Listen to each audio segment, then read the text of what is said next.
வாசல் வந்தாய், மெதுவாக கதவு திறந்தாய்.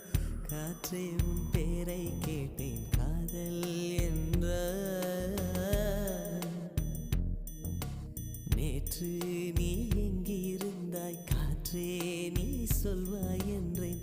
சுவாசத்தில் இருந்ததாக சொல்லி சென்றாய். துள்ளி வரும் காற்றே, துள்ளி வரும் காற்றே, தாய்மொழி பேசு. நிலவுள்ள வரையில், நிலமுள்ள வரையில்